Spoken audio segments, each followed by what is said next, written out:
My name is Michael Rivadeneira, and I'm the New York City Council's Bronx designee serving on the Civilian Complaint Review Board. Prior to serving on the board, I was Deputy Chief of Staff to former Council Member Annabelle Palma and Chief of Staff to former Council Member Jimmy Vaca. It is a privilege to have the City Council's Bronx delegation's confidence in my ability to represent the borough as a member of the board at the Ccrb.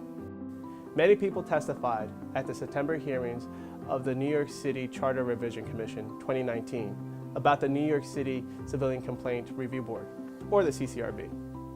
I'm here to give you some background about the board and the role it plays in police accountability. The Ccrb is an independent agency empowered to receive, investigate, mediate, hear, make findings, and recommend actions on complaints against the New York City police officers. Here's a brief history on the Ccrb. The roots of the current agency can be found in Tompkins Square Park, where in 1988, a violent clash between protesters and police officers led to city leaders to reconsider New York's approach to police oversight. 5 years later, after extensive debate and public comment, Mayor Dinkins and the City Council created the Ccrb in its current form.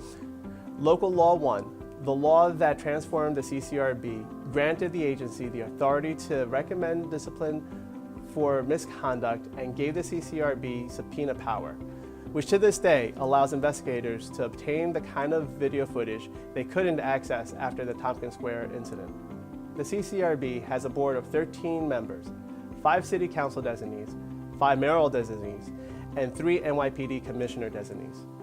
People from every borough and various different walks of life come together at the Ccrb.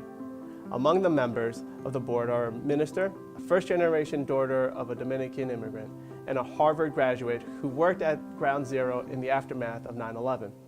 They all bring their life experiences to their work at the Ccrb. No member of the board may have a law enforcement background other than those designated by the police commissioner. None may be public employees or serve in public office. Board members serve a 3-year terms, which can be and are often renewed. As a board member, I'm assigned to a rotating panel of 3 board members to deliberate over the finding in a case and potential disciplinary recommendations. We may not always agree, but we respect one another, and we find common ground in our collective goal of protecting New Yorkers' constitutional rights. The backbone of the Ccrb is its all-civilian investigative staff. They work hard going to the scene of an incident, poring over surveillance video and body-worn camera footage, reviewing medical records, and just doing everything possible to ensure a thorough and impartial investigation process. The agency gets anywhere from 4,500 to 5,000 complaints a year involving allegations of misconduct within 4 areas: force, abuse of authority, discourtesy, and offensive language. Investigators review complaints and can recommend disciplinary action. In very serious cases of misconduct, the agency prosecutors can argue for a range of penalties, including the officer's termination, in an administrative trial. The Ccrb is the only agency in the nation empowered to administratively prosecute police officers for egregious misconduct. The Ccrb does not discipline officers. Final discipline is imposed by the police commissioner.